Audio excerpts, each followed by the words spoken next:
Ladies and gentlemen, please gather around because this information, I assure you, will change your life. And men out there, I assure you this information is for you too. We are the Hormone Genius Podcast, and we are excited to be doing this live podcast at Seek 25. First, I want to thank Kyle from Mac Studios. He's amazing. This entire live podcast studio, the setup is amazing. Let's give Mac Studios a round of applause for all the incredible work they're doing at Seek 25. If you haven't been over to their booth over there, it's right over there with the University of St. Thomas. So please check it out. There's an incredible new women's health care and gender identity studies. I probably murdered that title, but please check them out over there. Thank you so much for being here. We know that most of you already know why this is so important, but maybe some of you out here don't. Hormones are cool. And Jamie and I, the theme of this conference, we haven't seen our ladies around with a backpack that says, do you know why your hormones are cool? Well, we're gonna share with that information with you tonight or this evening. And we've got some amazing facts about hormones. But I want to tell you a little bit about hormones first, kind of from a historical perspective. I was doing a little research and I was fascinated to find out that the word hormone actually was discovered in 1904, which if you think about it, really wasn't that long ago.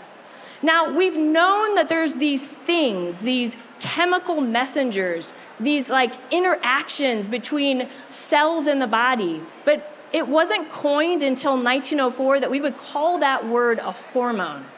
Now, a lot has happened in the last 100 years, 124 years, in terms of hormones. And Jamie and I think that in terms of women especially, and the identity of who we are as women, that we kind of took a wrong turn with hormones.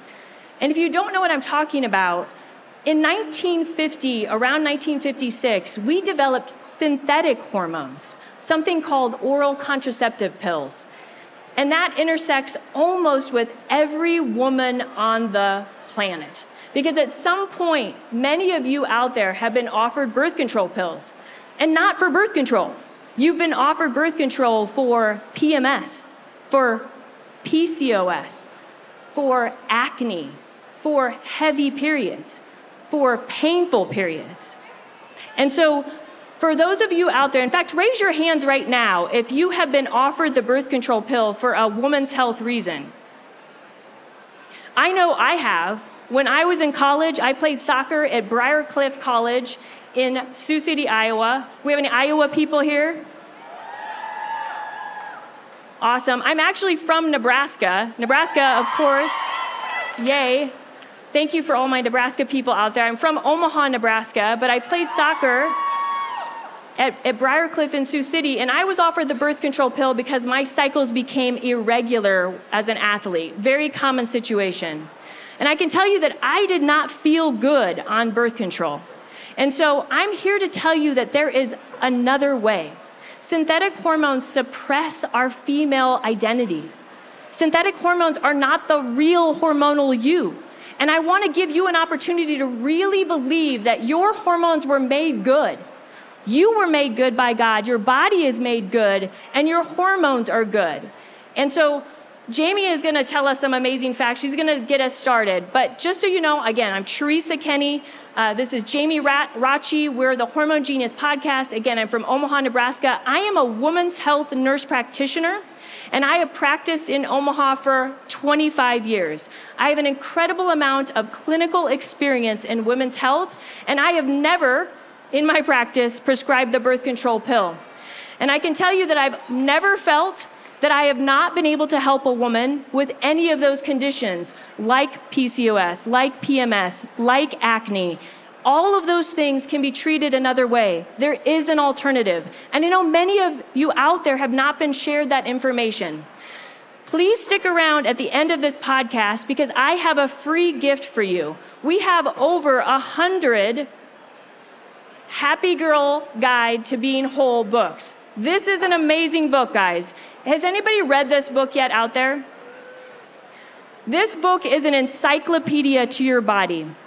It is a foundation in your hormonal health, and we are giving over 100 copies away free. So if you can stick around to the end of this podcast, you can get a copy of this book, so please do.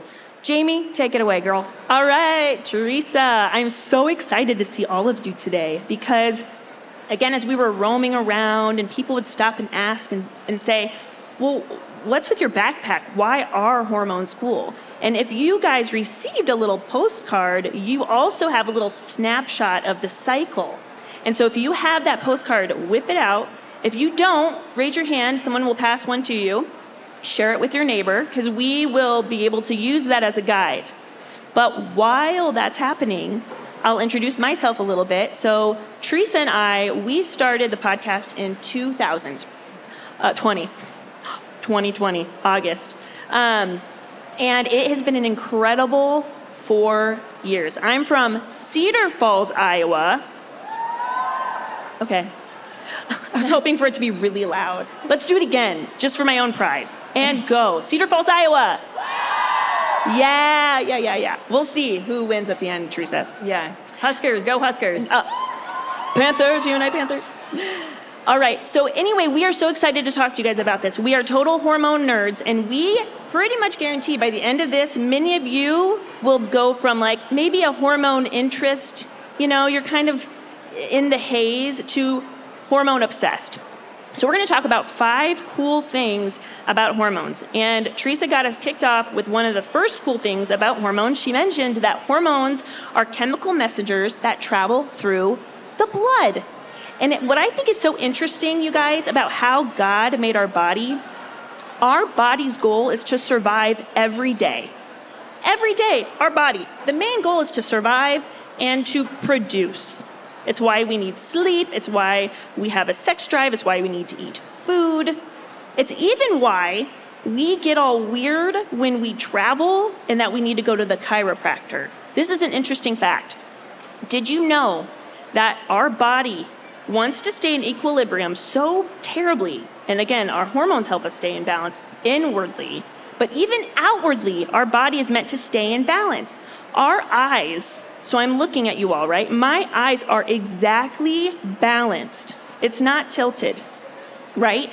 But what happens is it's so important for my body to protect a very important organ called the brain. And it's very important for me to survive so I can see that everything else about my body distorts. It's why we need chiropractic adjustments, for instance, as an example. But that's kind of how hormones are. Our hormones adjust to what might be off in the body. And our hormones want to keep us alive. So I often think about, hormones being a symphony. Teresa, we've heard that before, right?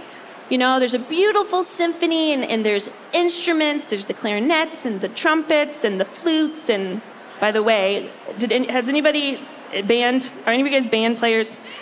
Oh yeah, band. So in your early years, do you remember what the band sounded like? Kind of bad, right? Squeaky clarinets, for instance, that was me. But it would ruin the whole experience in a sense of that beautiful band or of a symphony in terms of like if you're using a violin and it's going too fast. So again, when one thing is off, it kind of affects the whole symphony. That's what happens with our hormones. So hormones are chemical messengers. It's more than just estrogen and progesterone, but those are going to be some hormones we talk mostly about today. So Teresa, what would you say, we're going to talk about the second very important thing for you guys all to know about how cool our hormones are.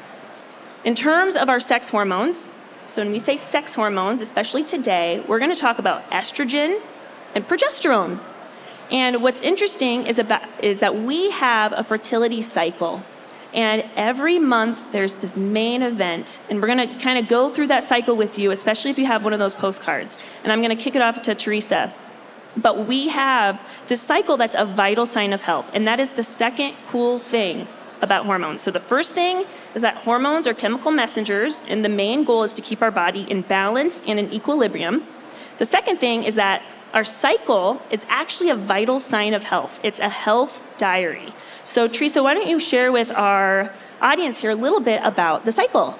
How many of you guys track your menstrual cycles on an app on your phone? Great. It's such a great thing to do. How many of you know what the main event of your cycle is? Great. How many of you think it's your period? It's not. So if you're thinking in your head that the main event of your cycle is your period, it's not. In fact, without this other thing that women do that's so incredibly special, you would not have a period. And the period is appropriately kind of like the end of the sentence. The period is the end of something.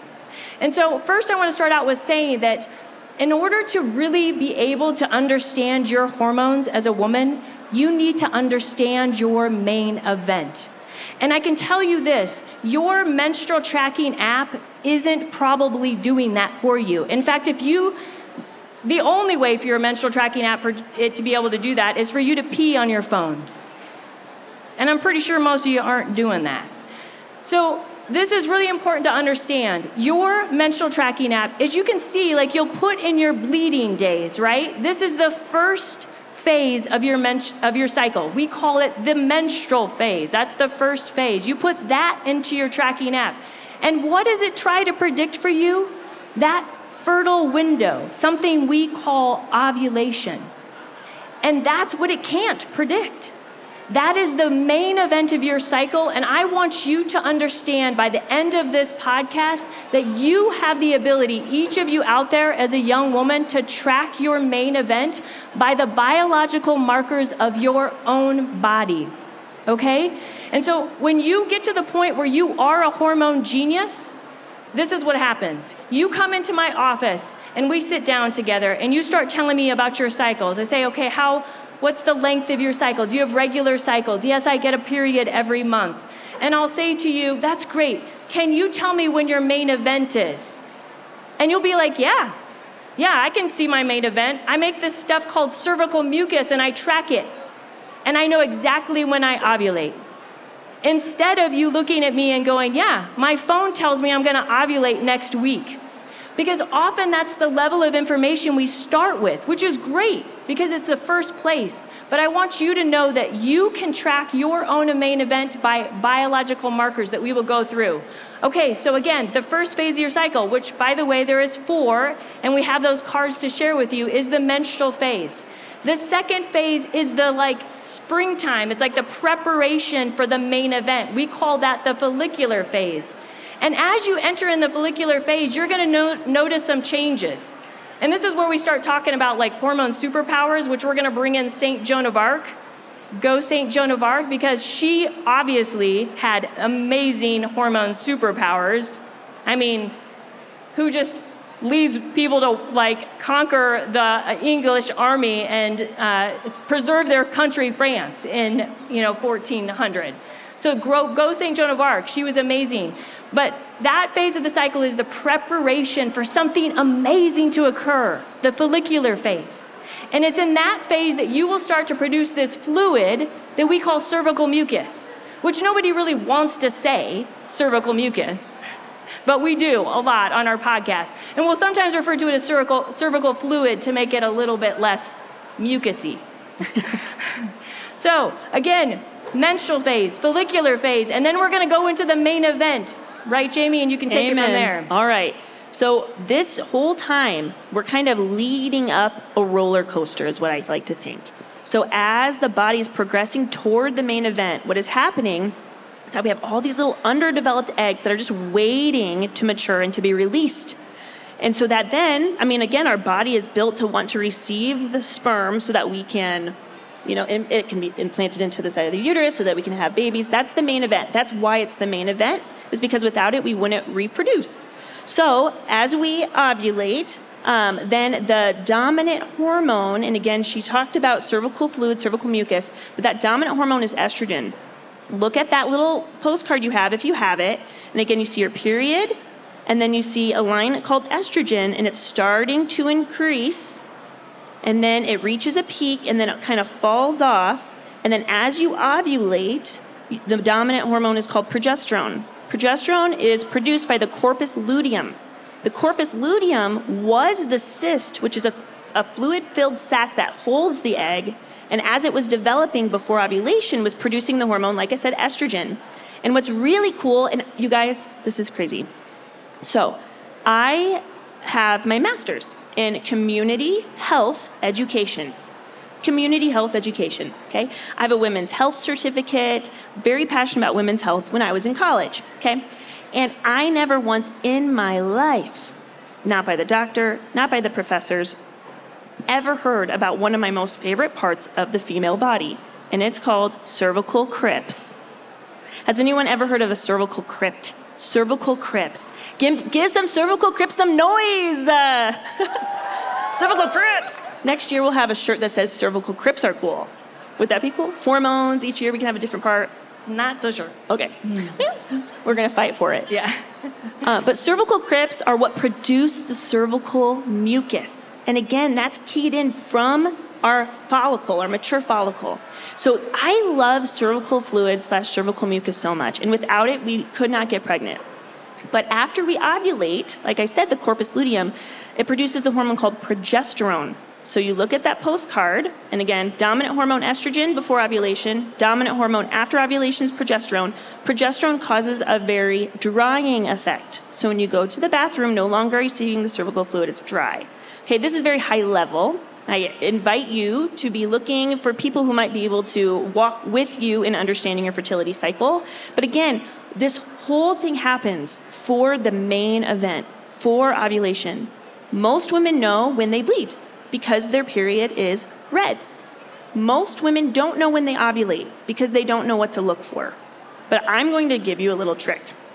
When you go to the bathroom, this seems maybe a little strange. I think it's a genius idea, a hormone genius idea, if I may say so myself, but close your eyes when you wipe after the bathroom.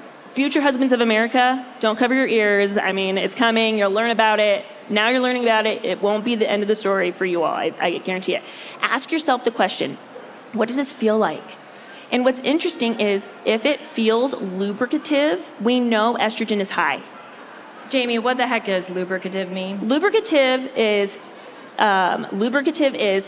slimy, like egg white. Is that what you're saying? Like if I were to crack open an egg white on my counters and wipe it with the Kleenex, that would be lubricative. Yeah, slippery.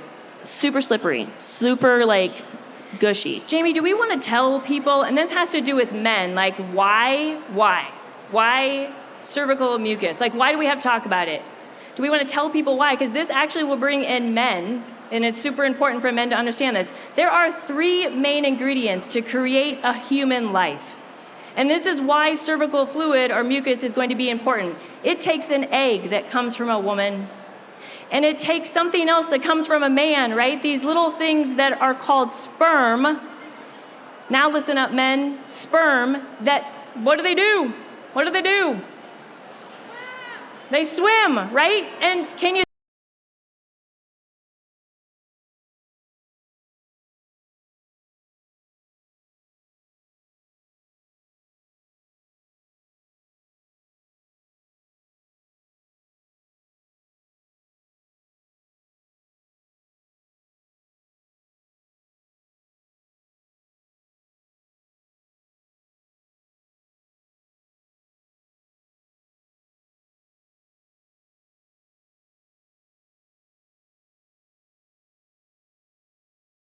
only lives for 12 to 24 hours. A woman can only become pregnant in that fertile window, and it is all defined by this fluid that allows for conception to occur. So men, it's very important for you to understand this as well. And men, you have this great hormone called testosterone, right? And testosterone is what makes you powerful, but actually women make it too. And when women ovulate, our testosterone levels go up. And guess what? The way God made us is that men and women become attracted to each other when a woman can make a baby. So women, if you've not noticed this already, in terms of drive, sex drive, women will have sex drive when they ovulate. But many times after the egg has been released, you don't. And it makes sense. The way God made us is once the egg is released, your chance for ever conceiving a life is past. So you don't need to have sex. Like God designed us in these very unique ways. And it's also something important to remember too. So like we are Catholic here, right? And so we're trying to live a chaste life. So if you have a boyfriend and you're trying to wait, let's say, till marriage, till you enter into a sexual relationship, then it's probably not a good idea to watch a movie in the basement when you're ovulating. So that's just a little relationship advice. In fact, we were talking to a guy at Seek 25, and he told us that information was very valuable to him. To understand his girlfriend's cycle was so powerful. And he learned that information from listening to our podcast. We have a podcast with a guy named Dave, and it's called, what is it called, Jamie? Like this information that every guy should listen to this podcast. And it really did help him. And every guy should listen to that podcast with Dave on the Hormone Genius, because that information, guys, you really need to understand a woman's cycle to be in relationship with her. And it's actually really helpful to you, because if you want to make a woman happy, there are certain things you need to know about premenstrual syndrome and a way a woman's body works, so that you can understand when maybe to do a certain thing and when not to do a certain thing, right, Jamie? Yes. Okay, so one story that I remember from you, Teresa, and this is like an origin story for you, kind of in getting started with all of this work, is this very thing that you're saying just now. So what's very interesting, ladies, is that because we just went through our cycle, right? But our cycle is a vital sign of health. So Teresa mentioned PMS, right? Mood issues. And honestly, the guy we just mentioned, Dave Getterman, he talks about saving marriages through NFP. Because men can come to know and learn about when a woman's mood may change because of her hormone fluctuations, right? So Teresa, something that stuck out to me when we were kind of getting going with our podcast here at the very beginning of 2020 was how you came to NAPRO technology and this work through your understanding that low progesterone can cause PMS. So let's kind of start digging in to PMS with these ladies. Do you guys want to hear about PMS? Who wants to hear about PMS? Who wants to know about how to help your PMS? What boyfriends want to help, like, would wish for help for their girlfriends with PMS? Right. Okay. Share your story, Teresa. I want to hear it. Yeah. I mean, it's kind of embarrassing because I knew so little about my body as a young woman, and I was in graduate school. I didn't know anything about ovulation, nothing about cervical mucus. And I was learning about something called NAPRO technology, which is something I practice now. I worked for the Pope Paul VI Institute for years. And I was having all of these symptoms. I was getting anxious at times. There were times I felt like down, almost depressed, but not really, but I just felt down at times.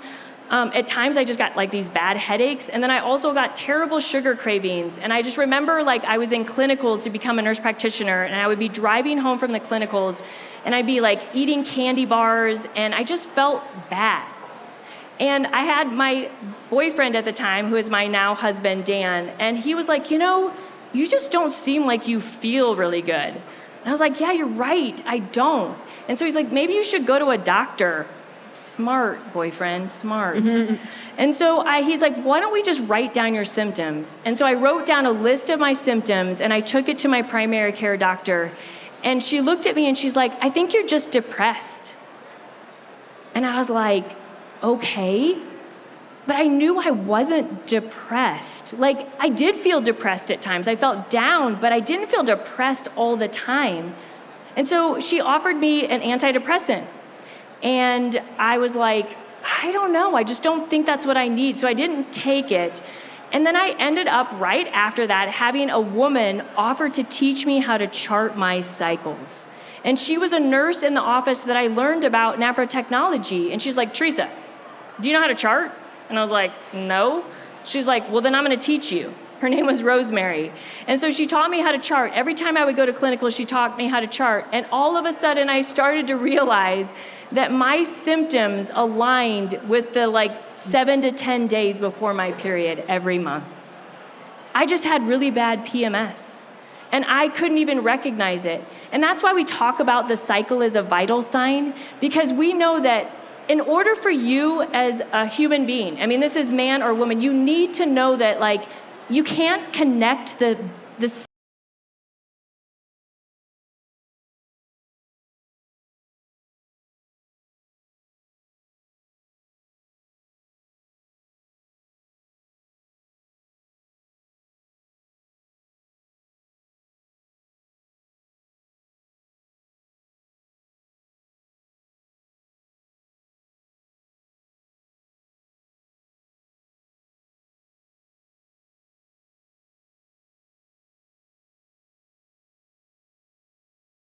school. I was super stressed out. I was not sleeping well. I wasn't eating well, all the things. And I see this now in my patients all the time.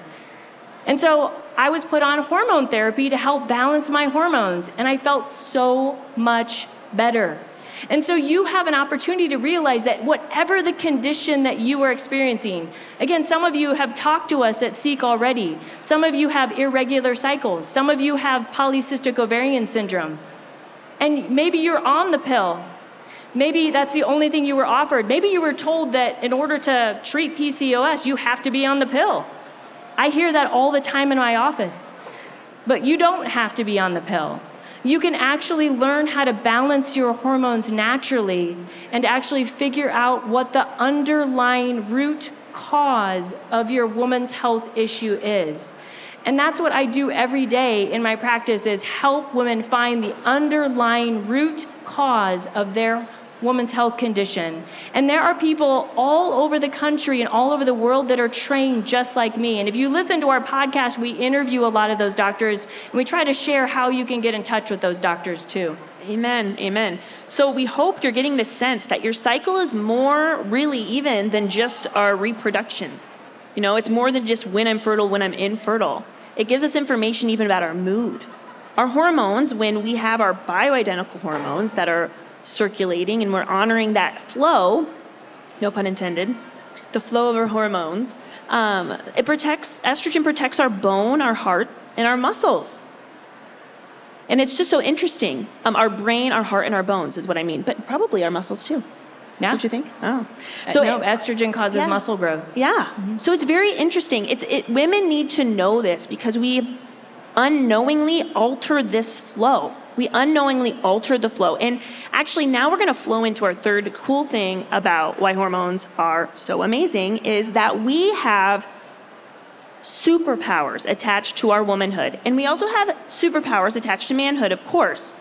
But the superpowers I really want to explain to you all are the superpowers associated with estrogen and progesterone. So again, this is a perfect transition, Teresa, because we talked a little bit about health, and I'm sure many of you have, again, PMS or endometriosis, PCOS, mood swings issues, and we're going to be lingering around after our podcast today for you that just have questions that you haven't been able to find answers. We are very happy to help you with that. But many of you may not realize that, our hormones influence our being. One of my favorite things to think about, especially with St. Joan of Arc being the patron saint of Seek this year, and again, I love thinking about how St. Joan of Arc, she slays dragons. I'm slaying dragons and balancing hormones. That's the Hormone Genius Podcast, right? Not only are we, hormones are so cool, but understanding how to balance these hormones do affect, again, beyond just reproduction. Some examples.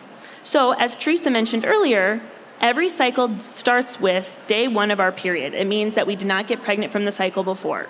Our hormones are at an all-time low, right? And so typically we're experiencing our period. We may feel a little uncomfortable, some of us more uncomfortable than others, and it's a great time to just rest. But did you know that during your period, a time that we all kind of loathe, it seems like, I encourage you to no longer loathe your period, but to see it as a favor to you in terms of what comes with this time. It's a great time to discern and to reflect. Because your hormones are an all-time low, women tend to just be more even keel. So I know for me, if I'm discerning maybe, to start a new project, or many of you guys may be discerning a new job, some of you may be discerning marriage, moving, something like that. This is a great time to journal and to reflect and to really ask God to accompany you in this quiet space. So that's your hormone superpower during your period, is that, again, you can reflect and journal, really leverage this time. But then as that follicle is developing and estrogen is starting to produce, estrogen to me is like coffee. In the morning you drink a cup of coffee and you become more awake and energized. And then you drink cup number 2. None of us drink 2 cups of coffee a day, right? None of us. We stop at a cup and we're done. Right? Just joking. So as estrogen is increasing, it's kind of like drinking more and more cups of coffee in terms of this analogy. So as estrogen increases and it's starting to reach toward that ovulation time, as women, Estrogen is fuel for our feminine engine. We become more creative when we have increasing estrogen. We're more energized. Did you know that if you were to look at the person next to you, just look at the person next to you, women, and men, you can too. But women, looking at the person next to you, and even throughout the course of the rest of this conference, if you are near ovulation, you have a higher ability to read facial expressions and to understand what those facial expressions mean. Hello, how cool is that? Estrogen is so incredible. There's an estrogen genius to that phase of approaching ovulation. We're more fertile than, again, just our fertility. We're fertile in the mind. We're creative. We're able, again, to kind of sense situations among others. So as, again, we're reaching toward ovulation, our estrogen is increasing. A great time, again, to get in front of a room and do public speaking, or to present, or to come up with your great idea, okay? And then after ovulation, progesterone is your dominant hormone. Progesterone stands for progestate. Your body is preparing for gestation, even if conception did not take place. Conception means sperm plus egg. That's conception. If conception did not take place during ovulation, your body's still producing progesterone, because you need progesterone, ample amounts of progesterone, to sustain a baby if you did achieve pregnancy. If you did not achieve pregnancy, then a couple weeks later you get your period. But during progesterone has its own genius too. So progesterone is kind of sedating. We are more calm and we're more focused and detail-oriented. That's what a healthy dose of progesterone looks like. So it's really incredible because women, we can really leverage our cycle for our productivity, for our creativity, in our relationships. In terms of relationships, when your estrogen is high before ovulation, when you're that creative and that, again, fuel for the feminine engine, I love saying that, you're also very attracted, obviously, to the opposite sex, just like you were mentioning earlier, Teresa. You're saying, you want, your libido is much higher during that estrogen genius phase, right before ovulation. So if you're married, just know that. That's really important. And we want to again, see that masculine man. That's very attractive to us. But after ovulation, we want to see the husbands bopping the kids on the knee, or even boyfriends. If you guys have a boyfriend, past, present, and into the future, you will likely notice that you're very attracted to your boyfriend or spouse in different ways throughout the course of a month. Have you ever seen your boyfriend bop a kid on the knee, or play ball or laugh and be kind of fun with little kids? Do you guys know what I'm talking about, ladies?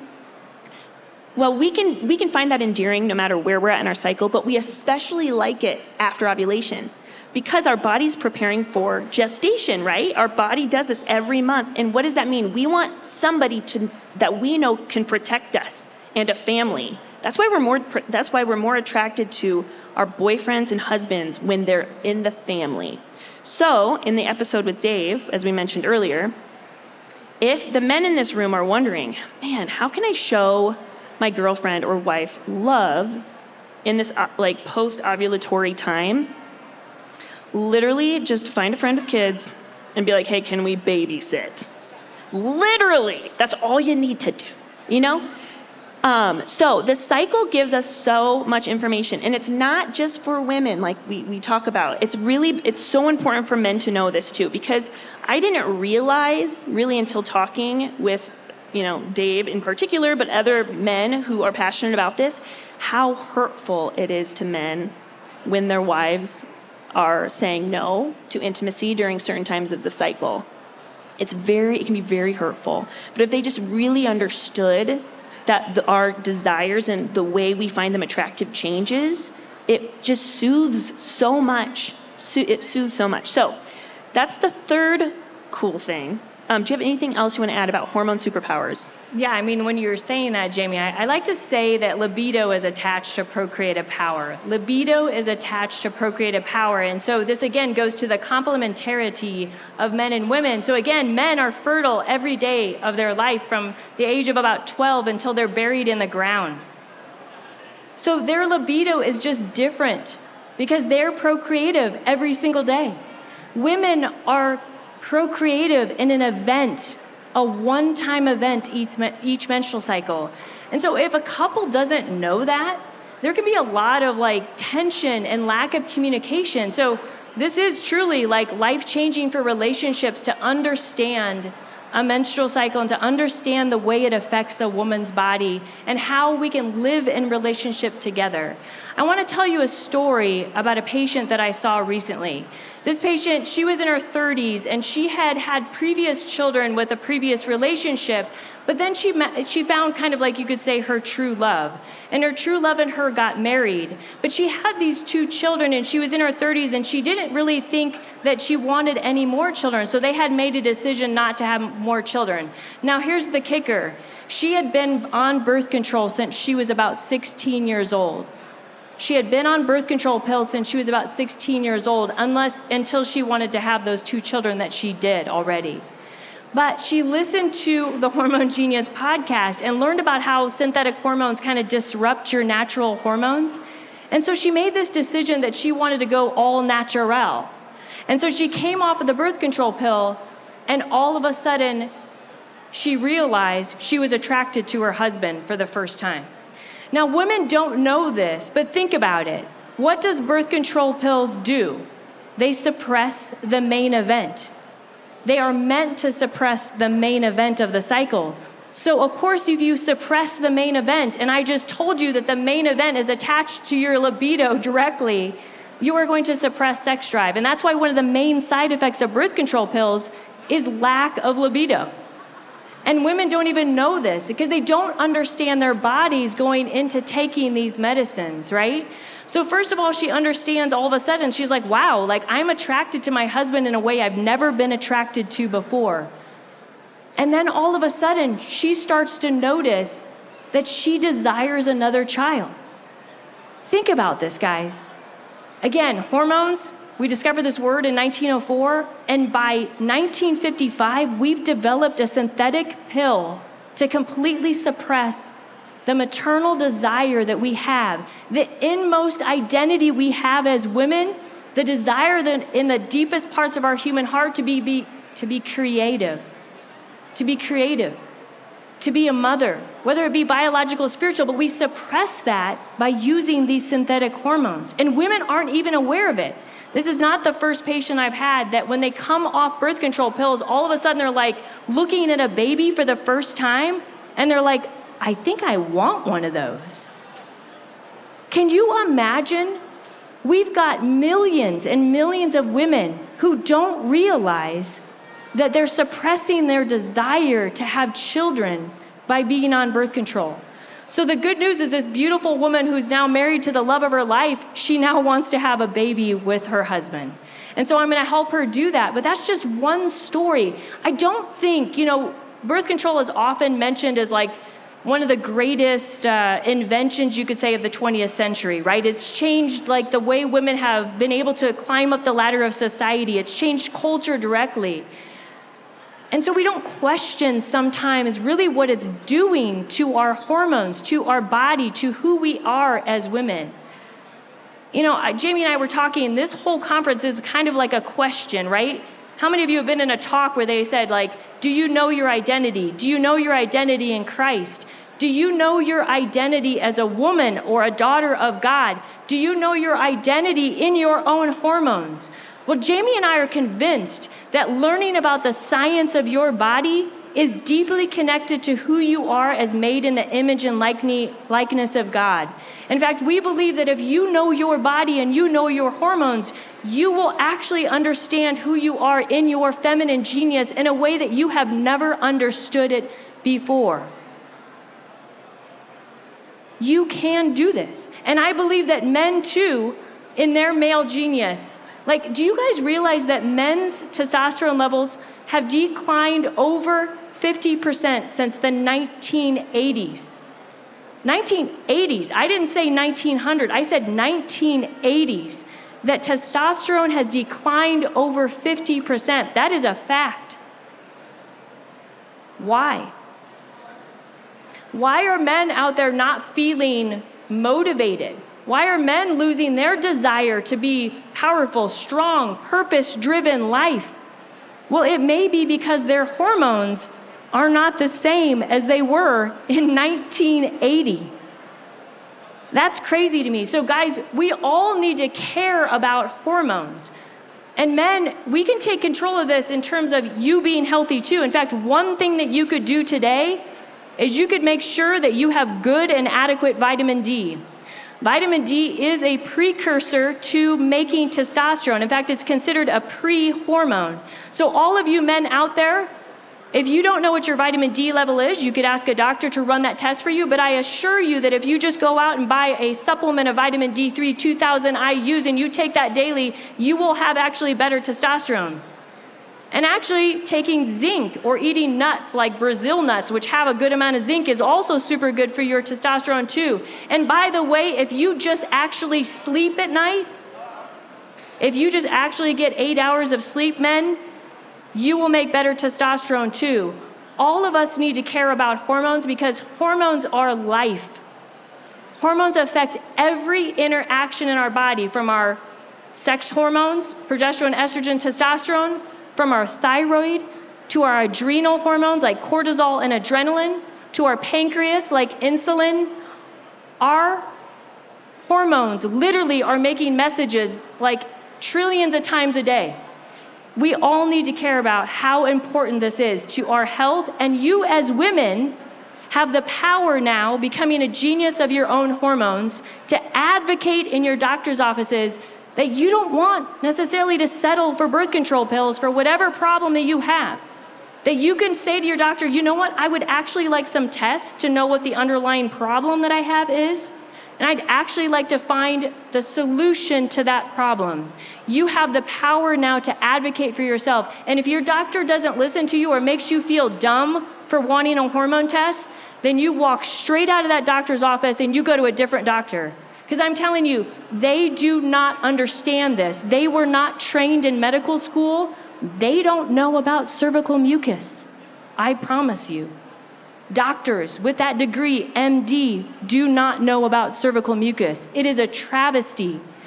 We are in a great enlightenment in terms of what we know about the woman's body, and all of us now can make a difference. Each one of you becoming a hormone genius can actually tell a friend.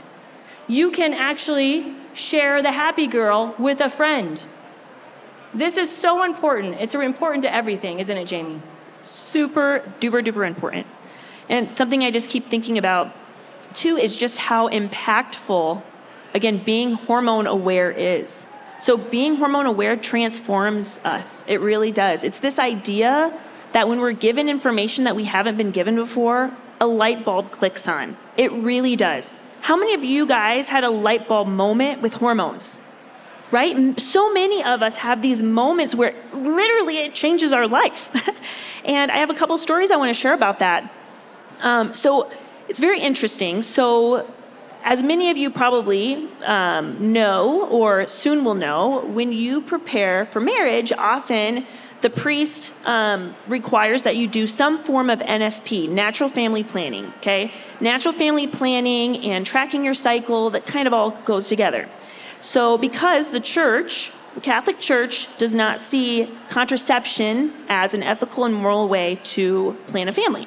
So natural family planning is the natural way to avoid a pregnancy if that is the wish, but then also to time pregnancy. So a gal and her fiance, she was on the pill and they were living together. And just like so many other couples before, they waltzed into, the presentation space, and there I was just going away talking all about how awesome the cycle is and our awesome cervical mucus and our estrogen and progesterone. And I did my spiel just like I've done a million times before. And again, I didn't notice anything different about them. They just kind of fell into step with so many others that only come because they're required by the priest. But what was interesting about this couple is they left, but 3 months later, she called me. And I didn't know who she was right away. I couldn't even remember her name, but she told me she could not stop thinking about what she learned about her hormones. And it was interesting because in that time, she stopped taking birth control. and she asked to meet with me and her fiance to talk a little bit more about what it could look like to actually chart her cycle. So when they started charting their cycle, they started to understand the dignity of our hormones and the dignity of our fertility cycle and how awesome the Lord made our body.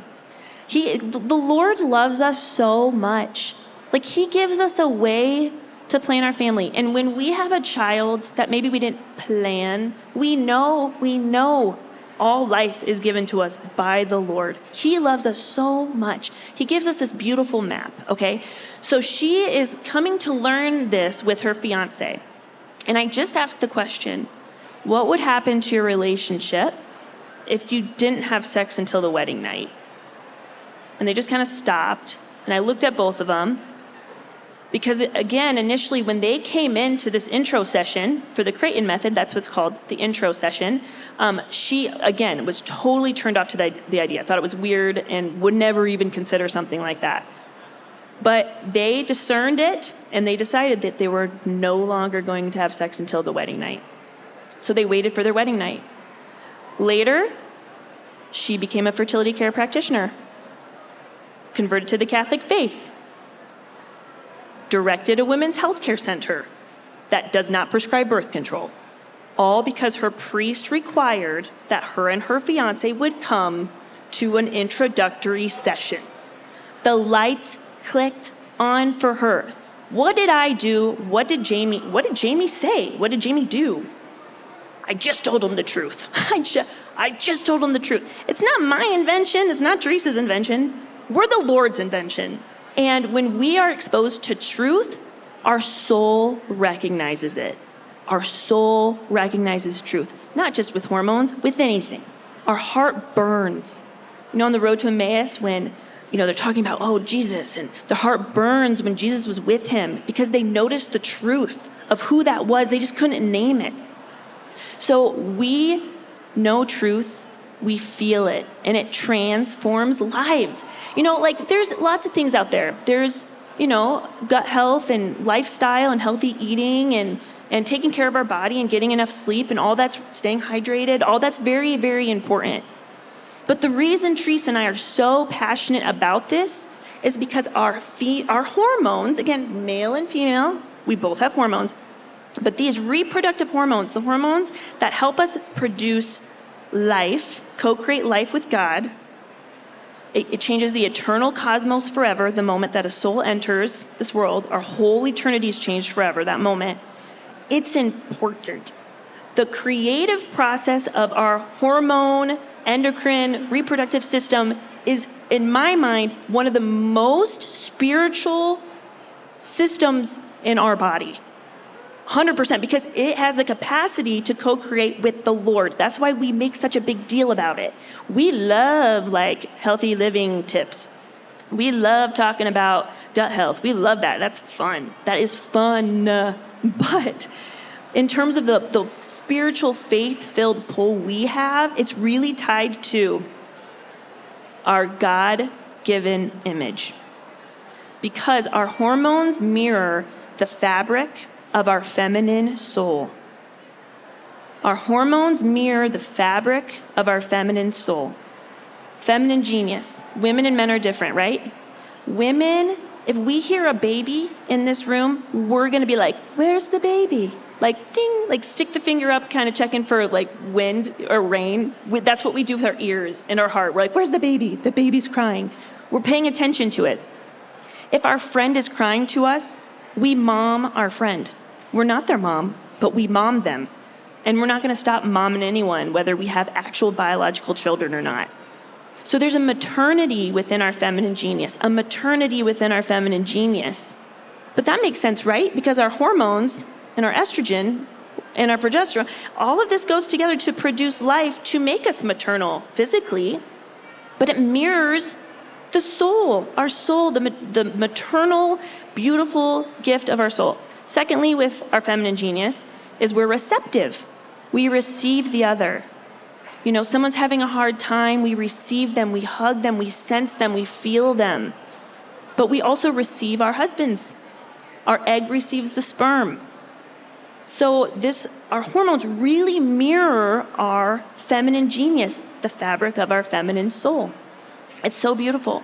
We're generous, the way our body's made. We have breasts, we feed our babies, but we feel that pull to give to the poor. Again, not to say men don't feel that, but there's just this beautiful way, this feminine way that we have that capacity to do that. And lastly, we're very sensitive.